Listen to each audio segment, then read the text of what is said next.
Sir আমি এখনো honours complete করি নাই। আচ্ছা, ইনশাআল্লাহ অনার্স করেই জবে লেগে যাবেন, মাস্টার্স হয়ে যাবে অটোমেটিক। জবে থেকে পড়াশোনা করলে ওটা খুব মজা লাগে।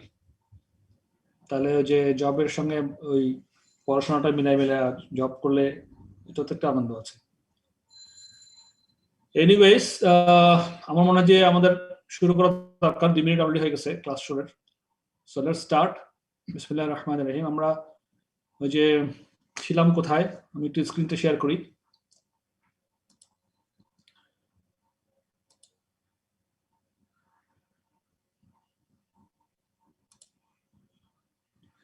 আমরা গতদিন কি পড়েছিলাম একটু রিভিউ করে এসে আজকের থেকে স্ট্যান্ডার্ড ডেভিয়েশন থেকে শুরু করবো ইনশাআল্লাহ।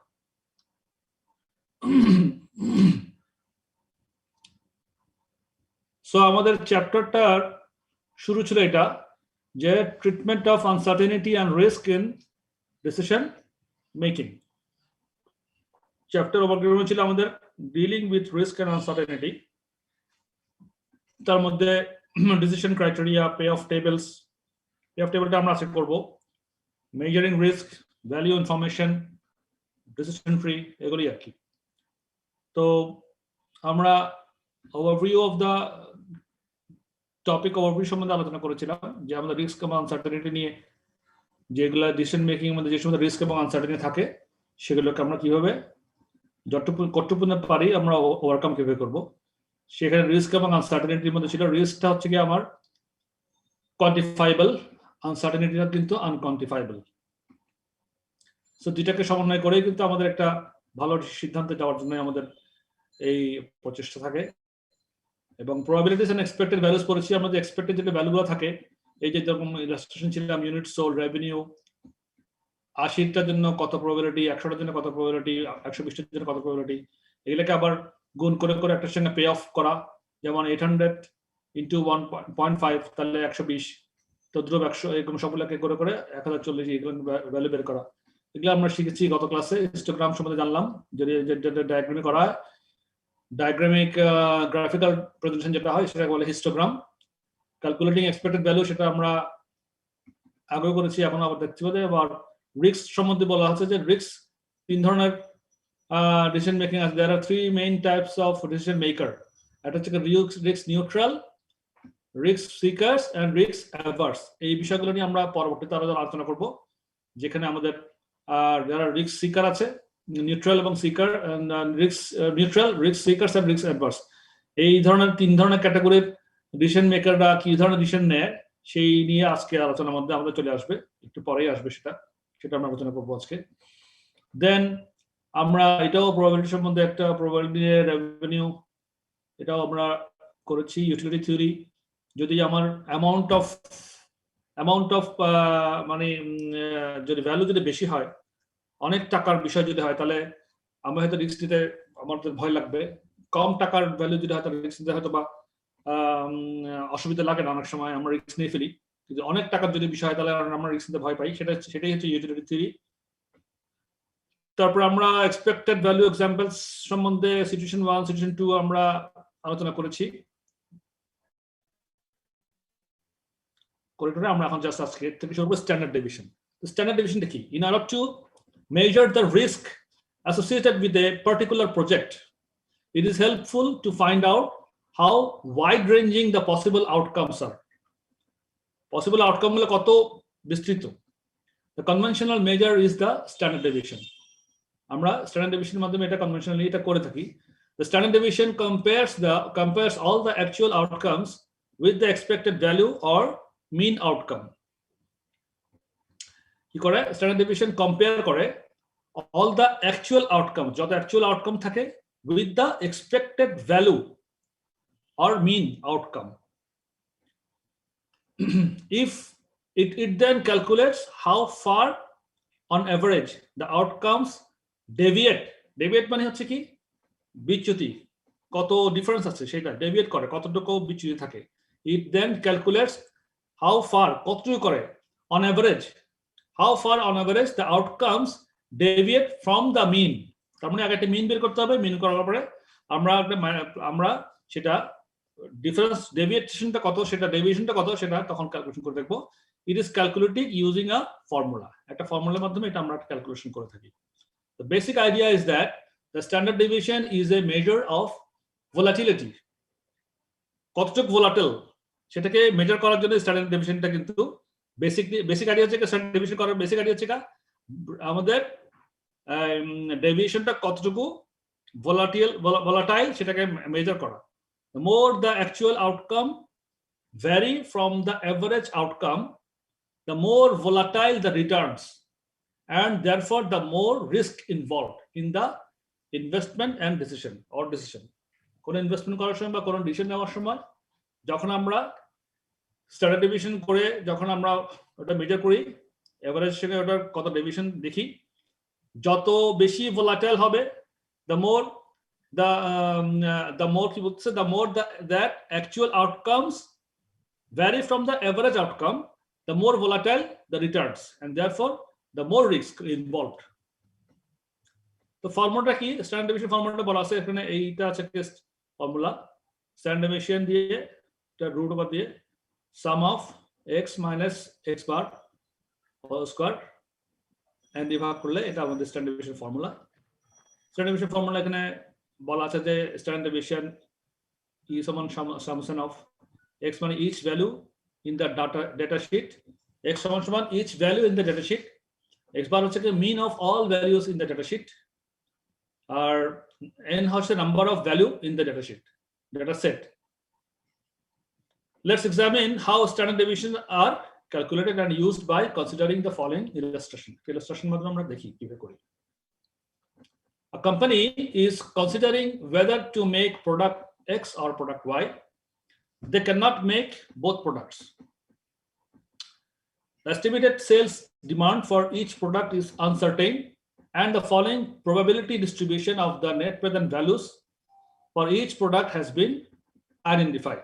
What's the estimated sales demand for each product, but uncertain, certain. And the following probability distribution. এই যে probability distribution করতেছে, probability distribution সম্বন্ধে আমরা গত ক্লাসও আলোচনা করেছিলাম যে টোটাল probability এককে আমরা বিভিন্ন লেভেলে, বিভিন্ন এনপিভি লেভেলে, এখানে এক্ষেত্রে এনপিভি লেভেলে আমরা কোনটার কতটুকু সম্ভাবনা, মানে 3000 সম্ভাবনা 0.1, 3,500 সম্ভাবনা 0.2, এভাবে করে ভাগ করে করে এই দেওয়াটাকে হচ্ছে probability distribution বলে। তো তা বলছে এই প্রোডাক্ট এক্স এবং প্রোডাক্ট ওয়াই এর ক্ষেত্রে একটা প্রবাবিলিটি ডিস্ট্রিবিউশন দিছে। তাহলে প্রবাবিলিটি ডিস্ট্রিবিউশনটা আমরা একটু চোখ দিয়ে দেখি এখানে। যেমন 3000 ইনটু প্রবাবিলিটি 0.1 তাহলে 300, মানে 3000 গুণ 0.1 300, 3500 ইনটু 0.2 তাহলে 700, এভাবে করে করে 4000 ইনটু 5000 ইনটু 0.1 500, তাহলে সবগুলো করলাম 300 700 1600 900 500 সবগুলো হলো যোগ করলাম, যোগ করার পরে যেটা হলো আমাদের 4000 আসলো। তার মানে এটা থেকে এক্সপেক্টেড ভ্যালু, এই 4000 কে বলা হয় এক্সপেক্টেড ভ্যালু, টোটাল ভ্যালুর মধ্যে। স্যার এক্সপেক্টেড ভ্যালুটা কি x না? x, এক্সপেক্টেড ভ্যালুটাকে আমি x ধরবো। এটা একটু পরে আপনি ভ্যালু যেটা পরে দেখতে পারবেন। এক্সপেক্টেড ভ্যালু হচ্ছে deviation from expected value NPV, আমরা একটু পরে আলোচনার মধ্যে আপনি এটা পাবেন। আবার y তে দেখেন 2000 ইনটু একই রকম ভাবে y এবং x দিছে, এটা y এর এক্সপেক্টেড ভ্যালু আছে 4450।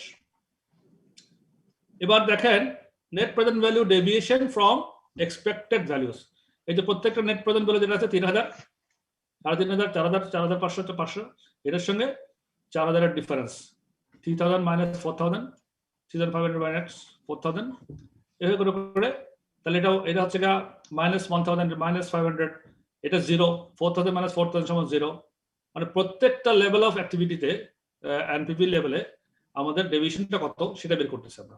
তাহলে NPV deviation from expected value, এভাবে প্রথমে আমরা ফর্মুলাতে ফেলার জন্য আমরা এই হিসাবগুলো করতেছি, আর কিছুই না। তো এটা পাওয়ার পরে এখন এগুলোকে আমরা স্কোয়ার করছি, স্কোয়ার ডেভিয়েশন। এই যে 1000 কে স্কোয়ার করলে 1000 ইনটু 1000 তাহলে এই 10 লাখ 1 মিলিয়নটা বের হয়ে যাবে, অটোমেটিক আসবে। আপনি দেখেন ক্যালকুলেটর দিয়ে দেখেন 1000 ইনটু 1000 কত হয়, 1000 ইনটু জি স্যার, ঠিক আছে। হ্যাঁ, এরকম করে চলে আসবে। প্রত্যেকটাই চলে আসবে।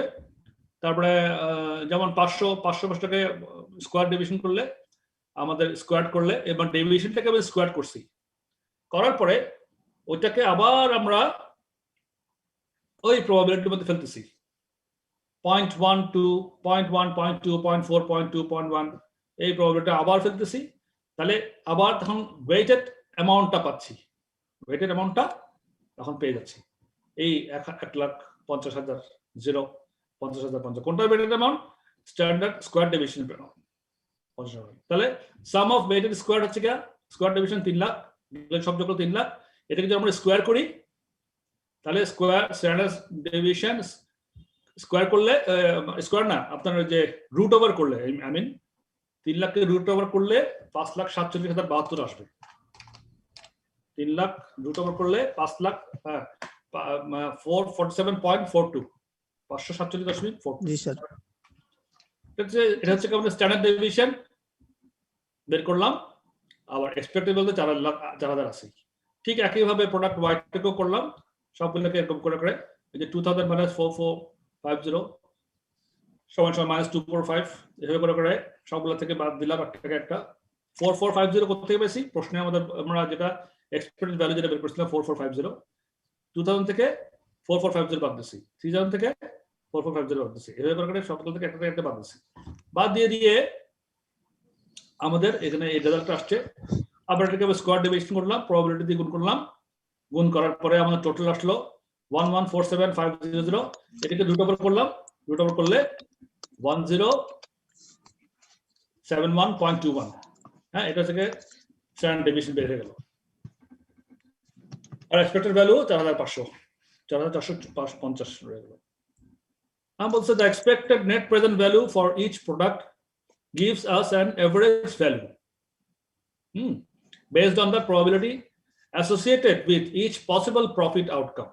If net present value is used for decision making, then on that basis product Y would be produced as it yields the highest return. Net present value যদি আমরা if net present value is used for decision making, then on that basis product Y would be the produced as it yields the highest, যেহেতু সেটা highest দিছি product Y টা।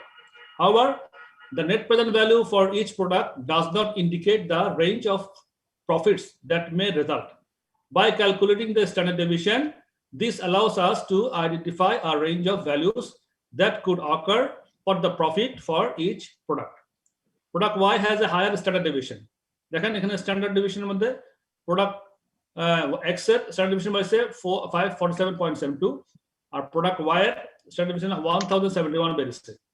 So বলতেছে এই লাইনটা হচ্ছে important, product Y has a higher standard deviation than product X and is therefore more risky. যেটার বিচ্যুতি স্ট্যান্ডার্ড ডেভিয়েশনের মাধ্যমে আমরা বিচ্যুতিটাকে ফর্মুলাতে ফেলে বিচ্যুতি কত ওটার ভলাটিলিটি কত সেটাই দেখতেছি রিস্কটাকে আমরা কাউন্ট করার জন্য। সুতরাং যেটার যেই স্ট্যান্ডার্ড ডেভিয়েশনের অ্যামাউন্ট বেশি হবে সেটা মোর রিস্কি, আমরা আগে একটু আগে করেছি সেটা। এই জন্য product Y has a higher standard deviation than product X and is therefore more risky. There is not a significant difference in net profit value for each of the products. দেখেন product এখানে expected value 4000, এখানে 4500, 4450, অত significant না, কিন্তু standard deviation করলে আমরা অনেক পাচ্ছি। However, product X is less risky than product Y and therefore the final selection will depend on the risk attitude of the company. এবার যদি কোম্পানির ডিসিশন মেকাররা যদি বেশি রিস্ক নিতে চায় তাহলে ওরা প্রোডাক্ট ওয়াইটার যেতে পারে, যেহেতু ওখানে প্রফিট বেশি, কিন্তু রিস্ক হিসাব করলে কিন্তু প্রোডাক্ট এক্সটাই হচ্ছে রিস্ক কম। আবার দ্য কোএফিশিয়েন্ট, এটা হচ্ছে মোটামুটি স্ট্যান্ডার্ড ডেভিয়েশনের মাধ্যমে একটা আমাদের হিসাবটা করা। তো এবার আছে the coefficient of variation. If we have two probability distributions with different expected values, their standard deviations are not directly comparable.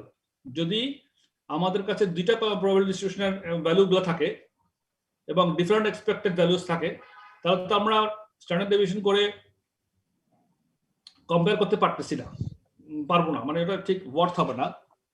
তো we can overcome this problem by using a using the coefficient of variation.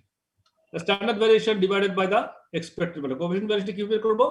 Standard deviation K divided by the expected value দিয়ে ভাগ করে, ভাগ করব sir. right, which measures Into 100. the relative 100, size sir. of the risk. আচ্ছা, the standard deviation of the numbers of 2, যেমন বলতে the standard deviation of the numbers 2, 7 and 9, যেটা mean হচ্ছে 6, mean মানে হচ্ছে গড়, 2, 7, 9, 9, 9, 18, 18 কে 3 দিয়ে ভাগ করলে 6. So the standard deviation of the mean numbers of 2, 7 and 9, mean 6 is 2.94. এটা কেমন আসলো? একটু দেখেন। This last number is calculated by taking the squares of the 3 deviations from the mean. 16 plus 1 plus 9. কেমন আসলো? এখানে the last number is calculated, মানে 2.94 টা কিভাবে আসলো? মিন থেকে, মিন 6 থেকে 2 বাদ দেন, তাহলে 4, 4 কে স্কোয়ার করলে 16। আবার মিন থেকে 7 বাদ দেন, তাহলে -1, -1 কে স্কোয়ার করলে +1। আবার মিন 6 থেকে 9 বাদ দেন, -3, -3 কে স্কোয়ার করলে 9। তাহলে 16 plus 1 plus 9 সমান 26। And then calculating the square root of their average. তাহলে 26 ভাগ 3, ওটাকে আবার স্কোয়ার রুট করলে হবে আমাদের 2.94।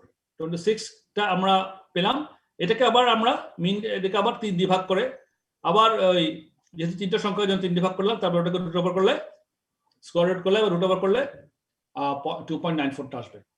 In this case, equal weighing is given to the 3 figures. The coefficient of variations is the standard deviation of the series divided by its mean, which is 0.49 in this case. 2.94 কে আবার 6 দিয়ে ভাগ করছে, তাহলে বলছে the coefficient of variance in this standard deviation of the series divided by its mean, which is 4.49. In this case 2.94 ভাগ 6. এগুলা আপনারা স্ট্যাটিস্টিক্সের মধ্যে নিশ্চয়ই করেছেন, কিন্তু এগুলা প্র্যাকটিস না করলে তো মনে থাকবে না। আপনারা অবশ্যই এগুলা আবার একটু রিভিউ ঝালাই করে নেবেন। The standard deviation of a standard deviation of a range of numbers gives a measure of the associated level of uncertainty. The standard deviation of a range of numbers gives a measure of the associated level of uncertainty. The measure is an absolute one, and in order to allow comparison with 2 different series where the mean values of the two differ significantly, then the coefficient of variation is used. That's all. এখানে একটা last প্যারাটাও important. এটা কি বলতেছে? Expected value, standard deviations or coefficient of variations. কি বলছে? Expected, আমরা তো expected value করা শিখছি আগেই। তারপরে আমরা দেখলাম স্ট্যান্ডার্ড ডেভিয়েশনটা সম্বন্ধে জানলাম, তারপরে আবার কোএফিশিয়েন্ট অফ ভ্যারিয়েশন সম্বন্ধে জানলাম। These are used to summarize the outcomes from alternative courses of action. However, it must be remembered that they do not provide all the relevant information to the decision maker. The probability distribution will provide the decision maker with all of the information they require. It would be appropriate to use expected values, standard deviations, or coefficient of variations for decision making when there are a large number of alternatives to consider. That is, where it is not practical to consider the probability distributions for each alternative. তার মানে কি?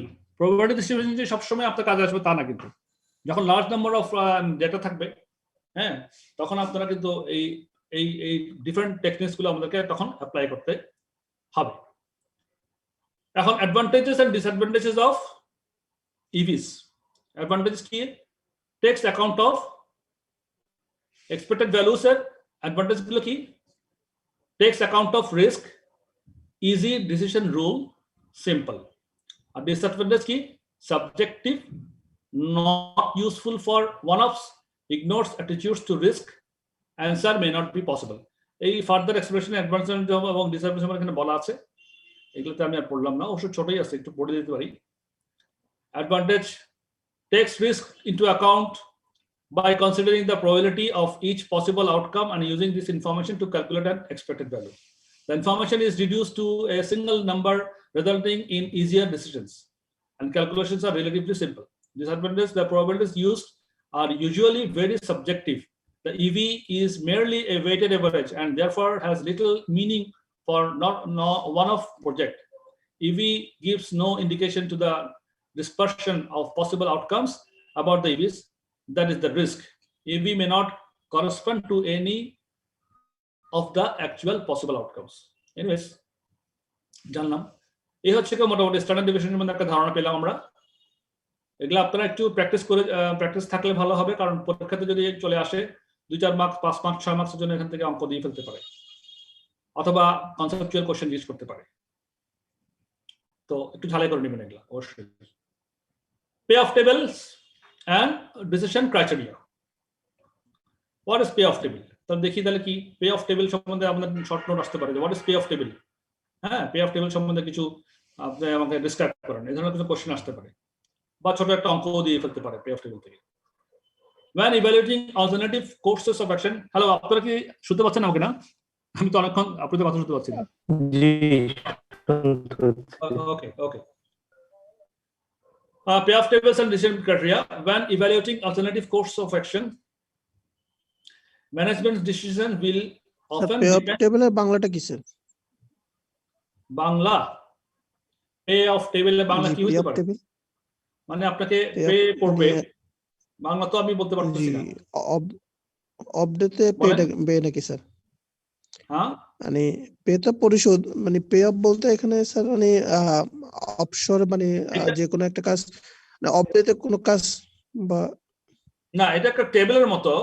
যেমন এইখানে একটা উদাহরণ দেখান, আপনার টেবিলের সেলিং প্রাইস 40-50, এদিকে ভ্যারিয়েবল প্রোডাকশন কস্ট 20-30, তাহলে এরকম হলে আমাদের রেজাল্টটা কি আসছে? এই যে টেবিলের মাধ্যমে রেজাল্টটাকে আমরা বিভিন্ন ভ্যারিয়েবল সম্পর্কে উপস্থাপন করে যে টেবিলের মাধ্যমে আমরা এইগুলা রেজাল্টগুলো দেখতে পাই, সেটাকে বলে পে অফ টেবিল। কত টাকা কত রিটার্ন আসতেছে, আমাদের ফেরত কত আসতেছে, পে অফ কত করতেছে, আমাদের কত মূল্য পাচ্ছি, ভ্যালু কত পাচ্ছি, এই ধরনের একটা মিনিং আপনি করতে পারেন চাইলে। তো বলতেছে when evaluating alternative courses of action, যখন alternative courses of action আমরা যখন ইভ্যালুয়েট করি, মূল্যায়ন করি, যখন management decision will often depend upon their attitude towards risk কতটা আছে সেটা তখন ম্যানেজমেন্ট তখন চিন্তা করে। To consider the risk borne by each alternative, it is necessary to consider all the different possible profits and losses that may arise. যতগুলো option আমরা চিন্তা করছি, ততগুলো অপশনের মধ্যে কি প্রফিট হতে কি লস হতে পারে, সেগুলো আমাদের কনসিডারেশনের মধ্যে নিয়ে আসতে হবে, নাহলে তবে সিদ্ধান্ত নিতে পারবো না। এটা খুব সহজ কথা। তো যে টেবিলের মাধ্যমে উপস্থাপন করবো সেটাই আর কি। A payoff table is simply a table that illustrates all possible profits or losses. যেটা একটু আগে বললাম। তো two-way data tables কেমন? Two-way data tables are used to represent interrelated data in an easy to understand manner. Interrelated data in easy to understand manner, একটা সহজে বোঝা যায় এরকম একটা। For example, consider a company who are unsure about both selling price and variable cost. একটা company সে selling price সম্বন্ধে unsure, variable cost সম্বন্ধে unsure, এরকম একটা পরিস্থিতি। They believe that selling price may be either 40 or 50 depending on differing market conditions, and that variable production cost will be either 20 or 30 depending on wage negotiations currently taking place. তাহলে সে একটা ডিলেমাতে আছে, সে ঠিক বুঝতেছে না sales price কত হবে, ভ্যারিয়েবলটাও cost কত হবে। The company has therefore got a number of potential contributions per unit, and that could be represented in a two-way table as follows. সে তখন একটা টেবিলের মধ্যে সেটা সব সাজায় কি করলো, এই দেখাচ্ছে সেলিং প্রাইস 40 হতে পারে, 50 হতে পারে, এই দিয়ে গেল, এবং ভ্যারিয়েবল কস্ট এদিকে নিচের দিকে 20 টাকাও হতে পারে, 50 টাকা 30 টাকা হতে পারে। তাহলে যদি আমার সেলিং প্রাইস 40 টাকা হয় আর আমার ভ্যারিয়েবল প্রোডাকশন কস্ট যদি 20 টাকা হয়, তাহলে প্রফিট হচ্ছে কি 20 টাকা, মানে পে অফটা হচ্ছে কি 20 টাকা। 50 টাকা হলে প্রফিট হচ্ছে 30 টাকা, আর সেলিং প্রাইস 40 টাকা, ভ্যারিয়েবল কস্ট 30 টাকা, তাহলে পে অফ হচ্ছে 10 টাকা। আর এদিকে 50 টাকা হলে সেলিং প্রাইস, পে অফ হচ্ছে 20 টাকা। সে সাজালো এভাবে, এটা এই পে অফ টেবিলের মধ্যে সে সাজালো। A user can interpret the table quickly and easily. It can be seen, for example, that if selling price is 40, and variable production costs are $30, then the contribution per unit will be $10. Two-way data tables can be expanded to calculate expected contribution from different volume levels. This will be explored further in the following illustration. Acha. He will say Geoffrey, it is illustration. Geoffrey Ramsbottom runs a kitchen that provides food for various canteens throughout a large organization. A particular salad is sold to a canteen for $10 and costs $8 to prepare. Therefore, the contribution per salad is $2. And based upon the past demands, it is expected that during the 250-day working year, the canteens will require the following daily quantities. সে বছরে 250 দিন কাজ করে এবং continue তাহলে সে একটা past experience থেকে দেখতেছে demand অনুযায়ী, হ্যাঁ, আর কেমন ডিমান্ড থাকে সেটা একটা হিসাব করছে based on the past demands. It is expected that during the 250-day working year, the canteens will require the following daily quantities. তাহলে সে একটা প্রজেকশন করতেছে। On 25 days of the year, 40 salads, মানে বছরের এই 250 দিনের মধ্যে 225 দিন সে বিক্রি করবে 40টা সালাদ। 25 দিন অফ দ্য ইয়ার সে 40 টাকা সালাদ বিক্রি হবে। 50 দিন on 50 days of the year 50 salads তার বিক্রি হয়। 100 days of the year 60 salads, 75 days of the year 70 salads. Total to 50 days. The kitchen must prepare the salad in batches of 10 meals, and it has to decide how many it will supply for each day for the forthcoming year. পরবর্তী বছর যে কত সে how many it will supply for each day. প্রত্যেক দিন সে কত করে supply করতে পারা উচিত তার, এটা সে একটা হিসাব করতে চাচ্ছে। Constructing a payoff table, কি করতেছে এখন সে একটা payoff table রেডি করবে, সে একটা বানাবে। If 40 salads will be required on 25 days of a 250-day year, the probability that demand of 40 salads is demand of 40 সমান 25 days ভাগ 250 days, তার মানে 0.1। 250 days কে 25 days কে 250 days দিয়ে ভাগ করেন 0.1 বেরোবে, মানে 10%। 10% মানে 0.1, মানে probability is 0.1। তার মানে কি 40টা সালাদ 25 দিন বিক্রি করার প্রবাবিলিটি হচ্ছে গিয়া 0.1। এই কথাটা বুঝছেন আপনারা? মানে সেই প্রবাবিলিটি কিভাবে বের করতেছে? 40টা সালাদ 25 দিন বিক্রি করবে 250 দিনের মধ্যে, তার 25 দিন 40টা সালাদ বিক্রি হবে, মানে 40 ইউনিট সালাদ বিক্রি হবে। তাহলে সে প্রবাবিলিটি যখন ডিস্ট্রিবিউশনের জন্য যখন রেডি করতেছিল তখন পি ডিমান্ড অফ 40 বা পি যেটাকে বলে সমান 25 ডেজ ভাগ 250 ডেজ, তাহলে প্রবাবিলিটি সমান 0.1। ডিমান্ড অফ 40 এর জন্য প্রবাবিলিটি হচ্ছে 0.1। লাইকওয়াইজ এটা বুঝছেন তো না এই জিনিসটা? জি স্যার। জি স্যার। হ্যাঁ, লাইকওয়াইজ পি ডিমান্ড অফ 50, এই যে 50 আছে 50 ডেজ পার ইয়ার, তাহলে কত সেটা হবে 0.20। কেন? পি ডিমান্ড অফ 60 হবে আপনার 0.4। এটা করে দেখেন আপনারা, আপনার 50 ভাগ 250 কত হয়? 50 ভাগ 250 নিশ্চয় 0.2 হবে। জি স্যার।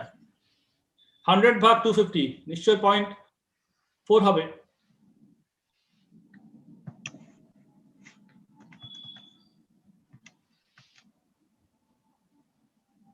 Right sir.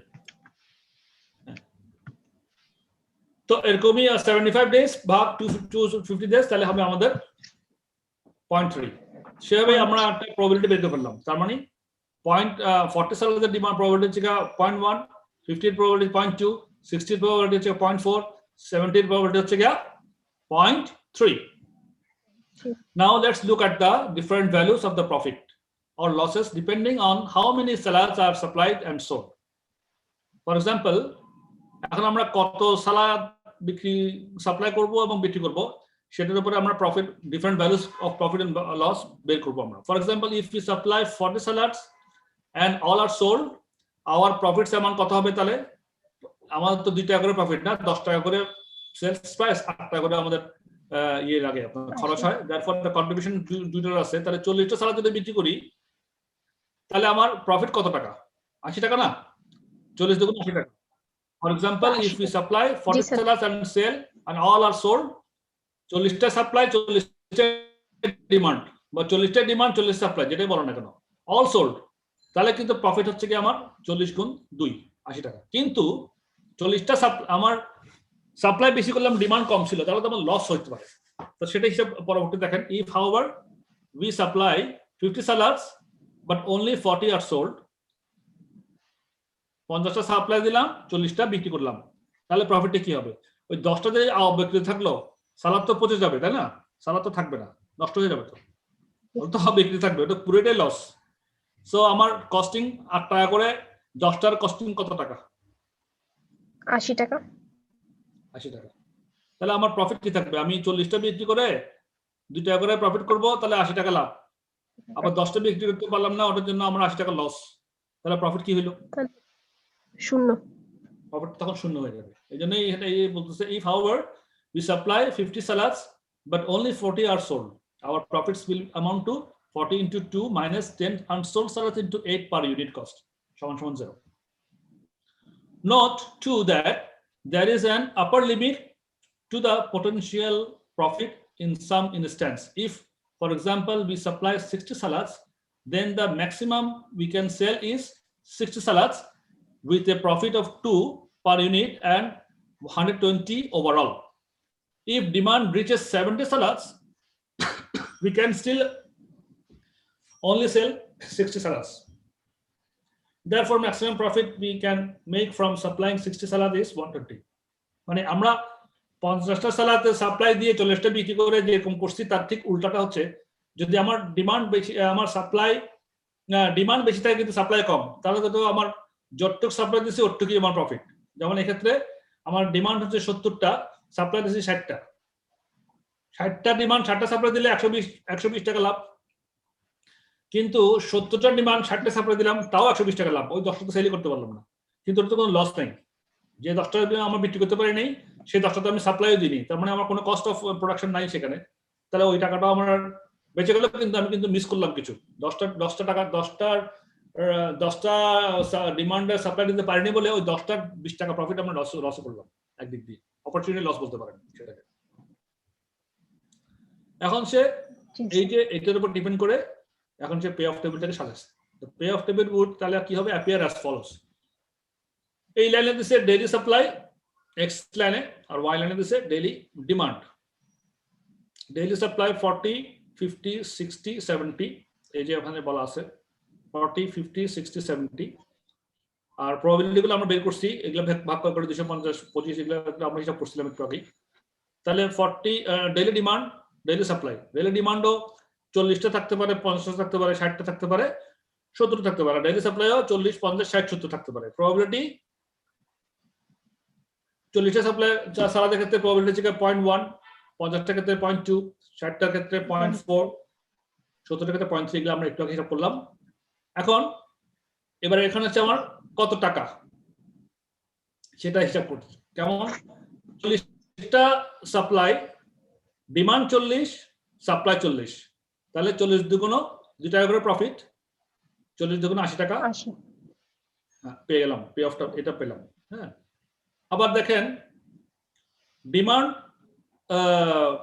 40, সাপ্লাই 50, 10টা লস করলাম। 10টা লস করলে আমার অলরেডি আপনার 80 টাকা লস, আর 40টা লাভ করতে 80 টাকা লাভ, তাহলে 80 বিয়োগ 80 হয়ে গেল, 0 হয়ে গেল, পে অফটা 0 হয়ে গেল।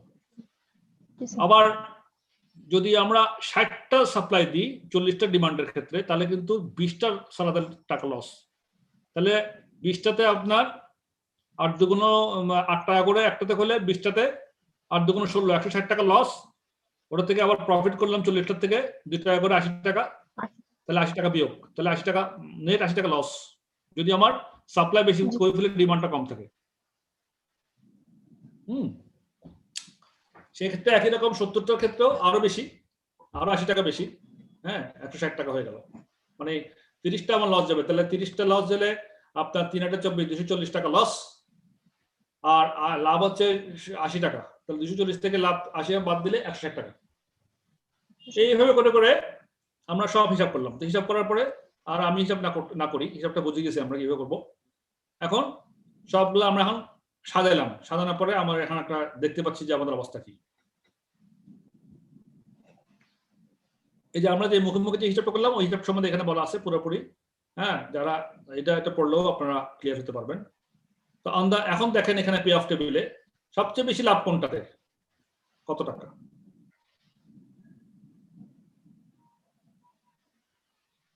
বলেন।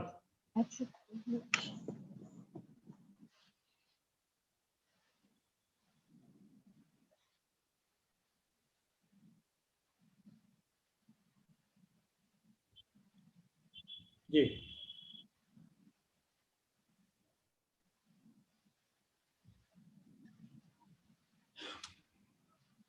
এখানে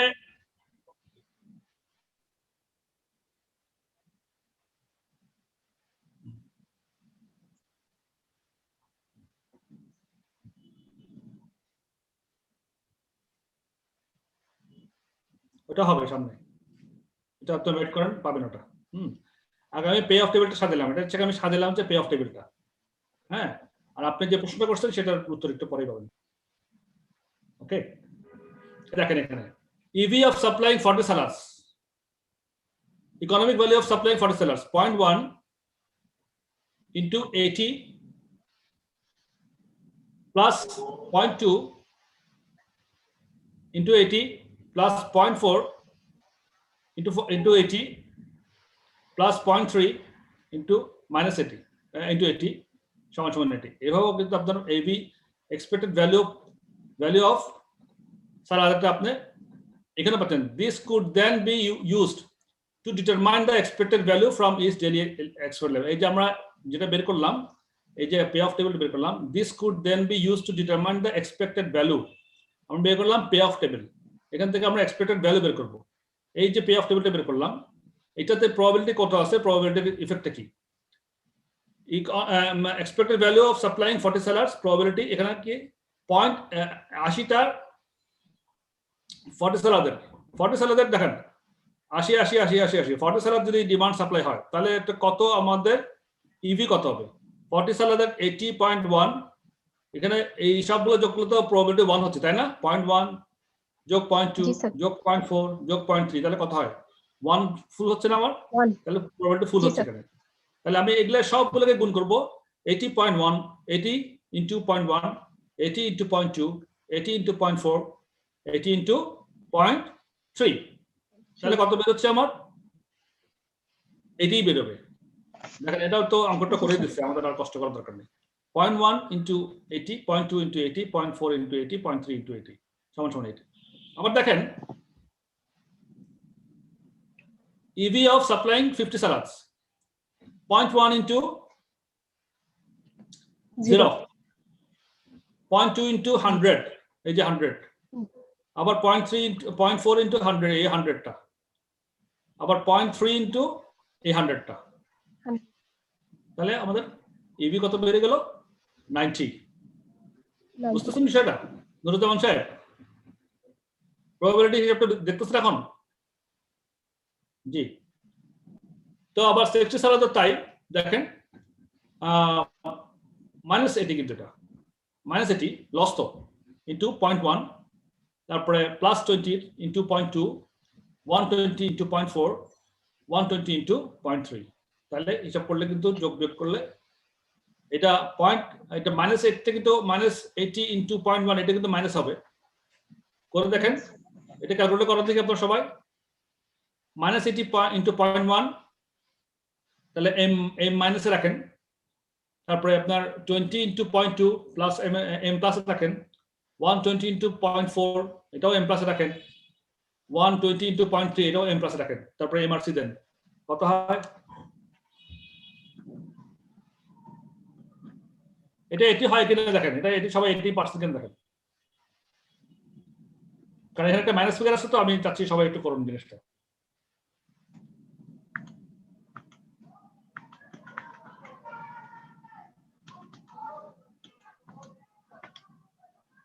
জি স্যার, ঠিক আছে।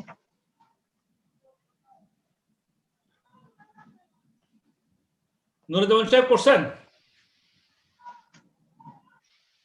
তাহলে পাচ্ছেন খুঁজে আপনারা, অন্যরা সবাই নিশ্চয়ই পাইছেন আশা করি। ইবি অফ সালাদ, সাপ্লাইং সালাদ 70, এটাওতেও তাই।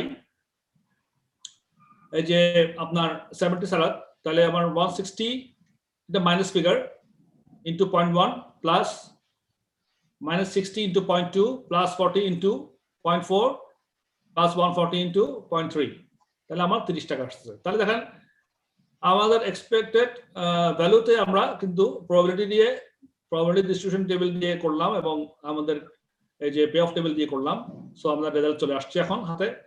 তো on the basis of the expected values, the best strategy would be to supply 50 salads and given an EV of 90। দেখেন এখানের মধ্যে সবচেয়ে বেশি ইভি কে দিচ্ছে?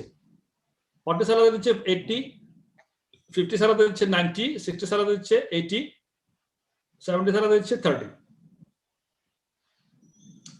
তাহলে 50 এখন সবচেয়ে বেশি দিচ্ছে 90, তাহলে 50 সালাদটা হচ্ছে কি আমার স্ট্র্যাটেজি হচ্ছে কি আমার on the basis of this expected values, the best strategy would be to supply 50 salads and given EV of 90।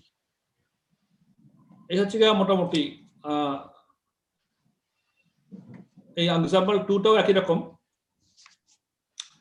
Hofgarten news agents stocks are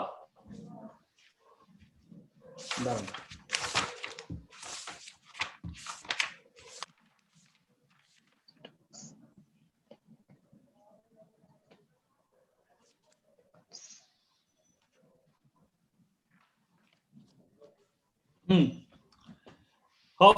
Hofgarten news agents stocks are weekly magazine which advertises local second-hand goods.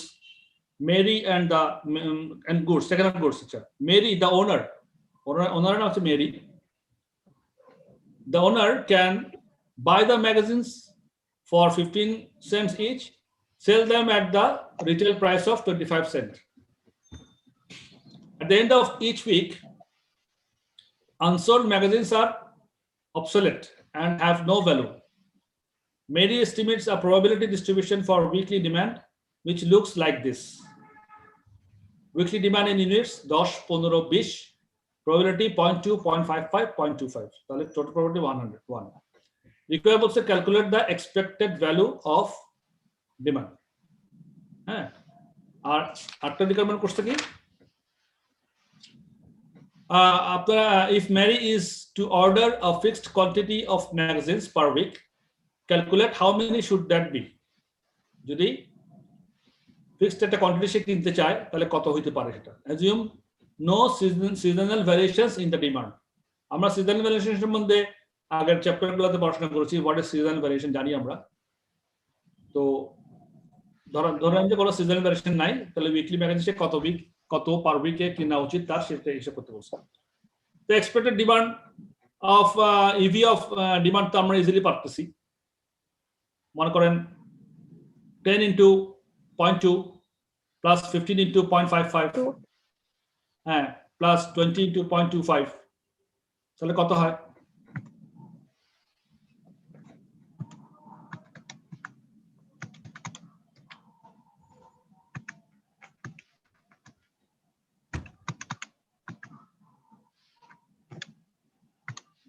Sir 15.25। 15.25 হচ্ছে আমাদের expected value of demand. হ্যাঁ, আর আরটা কি বলছে প্রশ্ন আমাদেরকে, যে if Mary is to order a fixed quantity of magazines per week, calculate how many should that be. আমি সলিউশনে চলে যাচ্ছি স্ট্রেট, তাহলে দেখে একটু যেহেতু আলোচনা আছে বলতে গেলে হয়তো বা বুঝতে অসুবিধা হয়ে যেতে পারে। আমি একটু সলিউশনে যাই, দেখেন সহজ বিষয় একদম।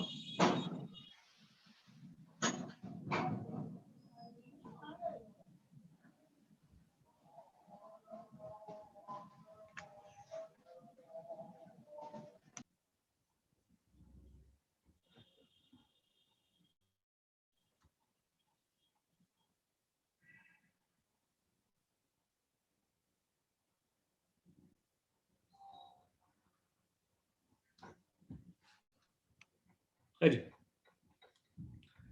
expected value of demand 10 into 2.2 যেটা আমরা হিসাব করলাম 15 into 0.55 plus 20 into 0.25 সমান সমান 15.25 units per son. ফার্স্ট এবার আমাদের সেকেন্ড অপশনটা হচ্ছে মেরি কত কি করবে,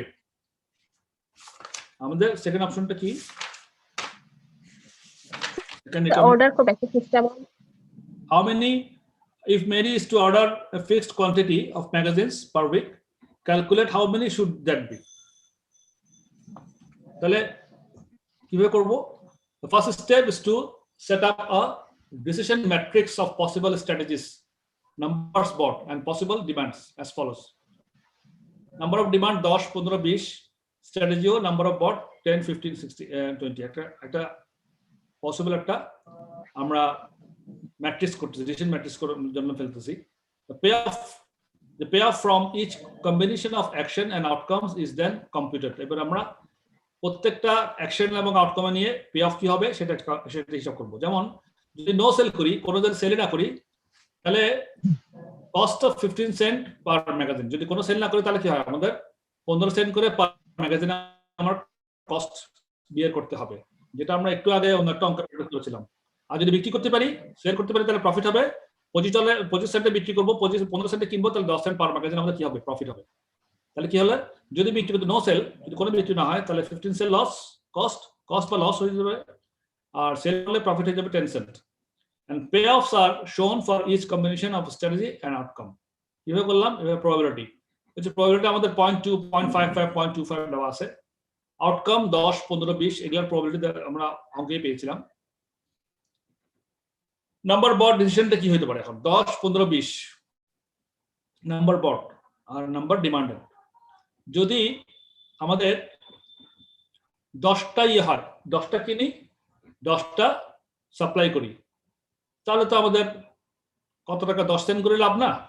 তাহলে 100 সেন্ট করে, 100 সেন্ট আমাদের কি হইলো, এই কেমনে হইলো প্রফিট বলেন তো, একটু বলেন তো কি আউটকাম।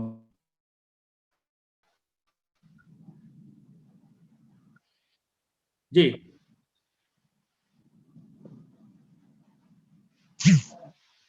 মানে আমরা ডিমান্ড ছিল স্যার 10, ডিমান্ড সাপ্লাই কথা বলেন আপনারা, ডিমান্ড সাপ্লাই দিয়ে বললে বুঝতে সুবিধা হবে। ডিমান্ডও 10, সাপ্লাই আমরা কিনছিও 10, জি স্যার, তাই না? 10টা কিনছি 10টা বেচছি, তাহলে 10 সেন্ট করে লাভ হলে আমার 100 সেন্ট লাভ হচ্ছে। 10 10 100। হ্যাঁ, আবার 10টা কিনছি, ডিমান্ড 15টা, তাহলেও কিন্তু 100 সেন্টই লাভ হচ্ছে। আবার 10টা কিনছি, ডিমান্ড 20টা, তাহলেও কি একই 100 সেন্টই লাভ হচ্ছে।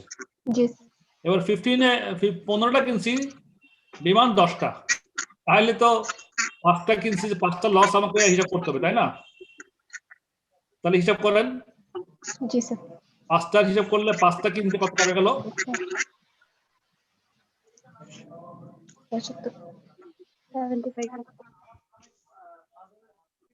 15 হ্যাঁ 75 স্যার।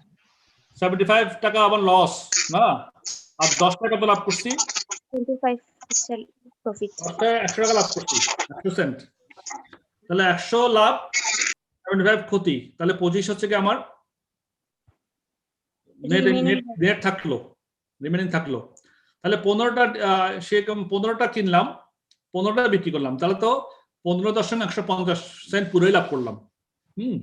আবার 15টা কিনলাম, 20টা ডিমান্ড, তাহলেও কিন্তু একই কথা, ওই 10টা 15 × 10 150 আমরা হিসাব করলাম, লাভ করলাম। এইগুলোতে পরে আসতেছি আমি, এই নিচের লাইনগুলো পরে আসতেছি, পরে হিসাব করবো আমরা। দেন আবার 20টার কথা দেখেন, 20টা কিনছি, 10টা ডিমান্ড, তাহলে 10টা লস, 10টা পুরো টাকাই লস, 10 15 150, তাই না? আর 10টায় লাভ 100 টাকা, তাহলে 100 টাকা লাভ, 150 টাকা লস, প্লাস মাইনাস করলে 25 টাকা 50 টাকা লস, ঠিক আছে না? জি স্যার। তারপর 20টা কিনছি, 15টা বেচছি, তাহলে 5টা টাকা লস, হিসাব করলে 75 টাকা আসবে। 20টা কিনছি, 20টাই বেচছি, তাহলে 20টাই লাভ, তাহলে 200 টাকা পেয়ে গেলাম, সবচেয়ে বেশি তাহলে 200 টাকা পাচ্ছি। এবার আমরা এটা পে অফ টেবিলটা করে ফেললাম। এখন আমরা কি করব, প্রবাবিলিটি সঙ্গে আমরা এটা গুণ করে একটা ভ্যালু বের করবো। এবার গুণ করেন 100 into 0.1 0.2 plus 100 into 0.55 plus 100 into 0.25 হয় কিনা দেখেন।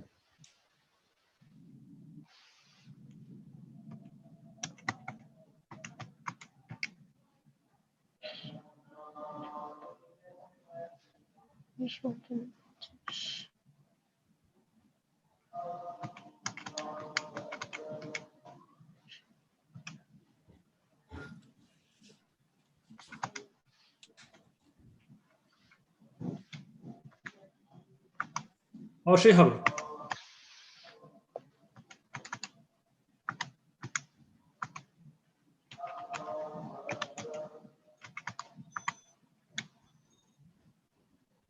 জি স্যার হচ্ছে। তো সেকেন্ডটাও তাই হবে 125 সি হবে যেভাবে করছেন, আর থার্ডটাও 81.25 হবে। এটা সবচেয়ে বড়টা এখানে থাকা সত্ত্বেও কম হচ্ছে কারণ এখানে -50 ফিগার একটা আছে, এটা মাইনাস হবে। সুতরাং এটা যদি মাইনাস করি মানে -50 ইন্টু 0.1 তারপরে প্লাস 75 ইন্টু 0.15 প্লাস 200 ইন্টু 0.2, ওই এই মাইনাসটার কারণে এখানে আমার 81.25 সেন্ট হচ্ছে। তাহলে দেখেন আমরা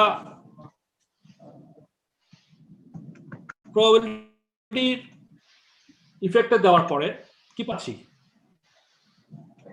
কনক্লুশন কি পাচ্ছি বলেন তো, এখান থেকে কি কনক্লুশন পাচ্ছি? আমরা কেনাটাই বেটার হবে আর কি। একজন বলেন, যে কোনো একজন বলেন।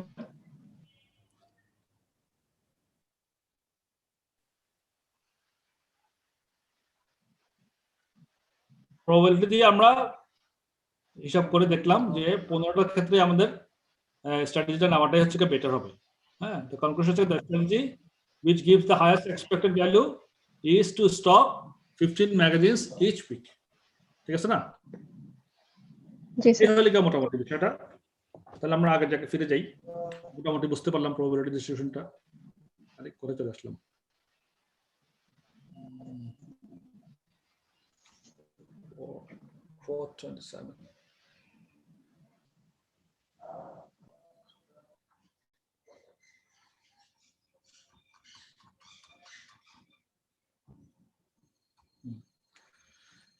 সো ঠিক আছে, একটু পর্যন্ত আমরা বুঝলাম। এবার আরেকটা ধারণা চলে যাচ্ছি আমরা। কি ধারণা? ম্যাক্সিমিন এন্ড মিনিম্যাক্স রিগ্রেট। আরেকটা আলোচনা এটা। when probabilities are not available, যখন probability যখন থাকে না, there are still tools available for incorporating uncertainty into decision making. আমরা probability পাচ্ছি না, probability কথা আমরা জানি না, available না, সেক্ষেত্রে আমাদের অন্য টুলে যেতে হবে। এবং সেটা এই টুলগুলো হচ্ছে তিন রকম। একটা হচ্ছে ম্যাক্সিম্যাক্স, এখানে যেটা আলোচনা হচ্ছে ম্যাক্সিম্যাক্স, ম্যাক্সিমিন এন্ড মিনিম্যাক্স রিগ্রেট। ম্যাক্সিম্যাক্সটা কি? The Maximax rule involves selecting the alternative that maximizes the maximum payoff achievable. Maximax rule এর মধ্যে আমরা অল্টারনেটিভ ওইটা সিলেক্ট করব যেটা that maximize the payoff, maximum payoff achievable. Maximum payoff যেটা থেকে আমরা পাওয়ার সম্ভাবনা আছে সেটাই আমরা সিলেক্ট করব ম্যাক্সিম্যাক্স রুল যদি আমরা ফলো করি। এটা হচ্ছে যে ক্ষেত্রে মানে অপটিমিস্ট যারা আছে, হ্যাঁ, this approach would be suitable for an optimist who seeks to achieve the best results if the best happens. সে সবসময় সে খুব অপটিমিস্ট, সে খুব মানে অপটিমিস্ট মানে কি বাংলা কি অপটিমিস্টের বাংলা কি মানে সে খুব সবসময় আশাবাদী, উচ্চ আশাবাদী, আশাবাদী, রাইট। সে কিন্তু এই ধরনের ডিসিশন নেবে, ম্যাক্সিমাক্সের ডিসিশন নেবে। কি ডিসিশন নেবে? যে ম্যাক্সিমাক্স rule involves selecting the alternative that maximizes the maximum payoff achievable. Example দিছে খুব সহজ বিষয়গুলো। Let's apply the Maximax rule to the previous illustration on the Jeffrey-Ramsbottom. আগেরটা যেটা করেছি সেখানে Maximax rule দিলে কি হবে? Jeffrey-Ramsbottom table looks like as follows. ওই যে টেবিলটা এখানে ওরা আবার তুলে ধরছে যে 40 সালাদ, 50 সালাদ, 60 সালাদ, 70 সালাদ, আর এখানে ডিমান্ডও 40, 50, 60, 70, তারপর পে অফ টেবিলটা এখানে দিছে, আমরা যেভাবে হিসাব করে করলাম সেই পে অফ টেবিলটা এখানে দিছে। এখন বলেন তো এখানে সবচেয়ে বেশি পে অফ করতেছে কোনটা?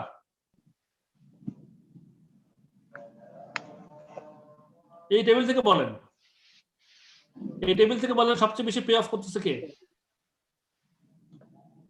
স্যার 70 যে সে এখানে মনে করেন কোনো প্রবাবিলিটির কথা নাই, প্রবাবিলিটি জানি না আমরা, প্রবাবিলিটির কথা বাদ দেন।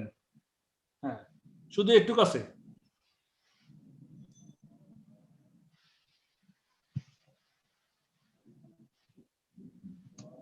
এটা না 140 না? জি স্যার 140 তো মানে হ্যাঁ, the manager who employs the maximax criteria is assuming that whatever action is taken the best will happen. তাহলে সে চিন্তা করছে যে অ্যাকশন নি না কেন বেস্টই হবে। তাহলে হি ইজ আ রিস্ক টেকার, সে কিন্তু রিস্ক নিতে ভালোবাসে বেশি। Here the highest maximum possible payoff is $140. We should therefore decide to supply 70 sellers a day. যা হবে হবে, আমি যা দেব তাই বেচবো ইনশাল্লাহ। এরকম আছে না লোক যে একদম খুব কনফিডেন্ট যে হ্যাঁ আমি বেচতেই পারবো, শিওর পারবো। তো ওই ধরনের যদি হয়, প্যাসিমিস্ট যদি হয়, he will go for this decision.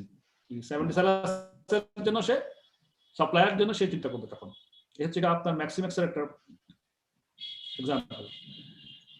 At example, a company is choosing which of 3 new products to make, A, B, or C, and has calculated likely payoffs under 3 possible scenarios. Scenario 1, 2, 3, giving the following payoff table. She A, B, C 3টা product হ্যাঁ choose করবে এবং 3টা scenario দিছে। Scenario 1, Scenario 2, Scenario 3. A, B, C. A 20টা, 80টা, 10টা, Scenario 2 তে A 40টা, B 70, C 100, Scenario 3 তে A 50টা, B -10 এবং C 40। এখন বলতেছে using maximax which product would be chosen. এক্সাম্পলটাতে আমি চলে যাই, ওখানে কত পৃষ্ঠায় আছে?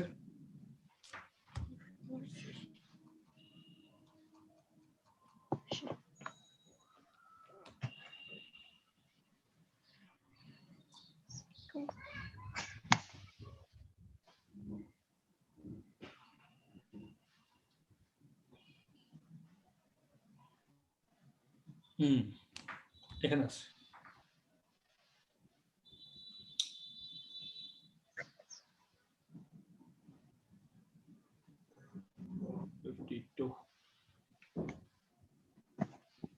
জি বুঝছেন কি বলছে এখানে? জি এই যে using maximax the optimist would consider the best possible outcome for each product and pick up the product with the greatest potential, where C would be chosen with a maximum possible gain of 100. আমাদের C তে maximum possible gain 100 দেখাচ্ছিল, সেজন্য সে প্যাসিমিস্ট হিসেবে সে সেটাকেই নেবে।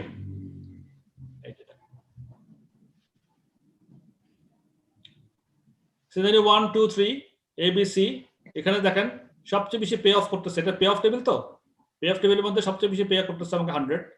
তো using ম্যাক্সিম্যাক্স which product would be chosen? C হচ্ছে কি সবচেয়ে বেশি পে অফ করতেছে, সুতরাং এখানে ও এটাই চুজ করবে। That's all, that's the decision only. এখন দেখেন এরকম যদি একটা অঙ্ক আপনাদের পরীক্ষাতে দেয়, আপনি যদি ম্যাক্সিম্যাক্স সম্বন্ধে ধারণা না রাখেন, তাহলে এত সহজ একটা আনসার আপনি অ্যান্সার করতে না পেরে খামাখা 3-4 মার্কস মিস করবেন কেন? সো অবশ্যই এগুলা ভালো মতো পড়লেই তো বুঝতেছেন, এগুলা না বোঝার এত বেশি ডেপথে গিয়ে পড়ার কিছু নেই। অবশ্যই এগুলা মাথায় জানা থাকে যেন কোনো মার্কসই মিস না হয় আর কি। তারপর আসে ম্যাক্সিমিন। The Maximin rule involves selecting the alternative that maximizes the minimum payoff achievable. কি বলে?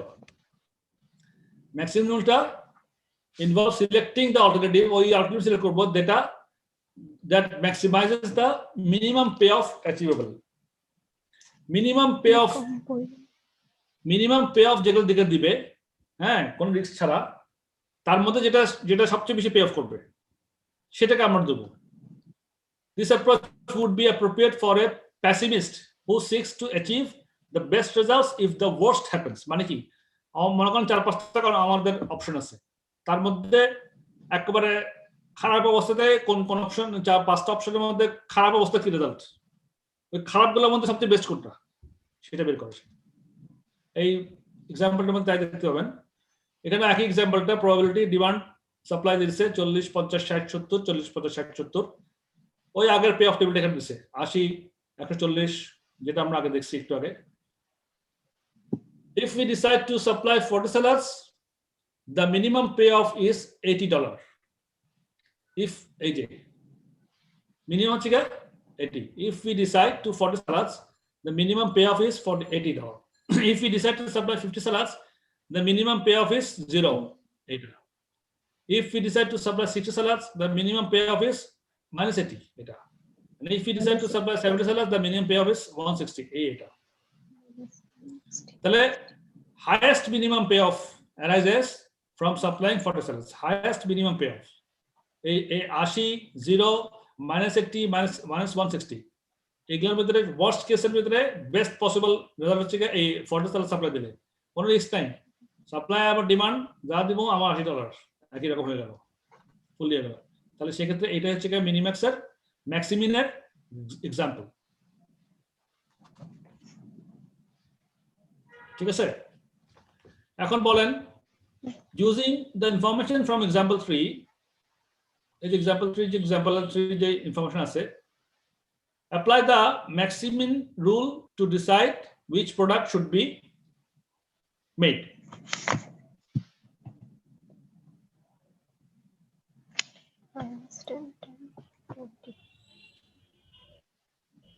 Product A. Product A, sir.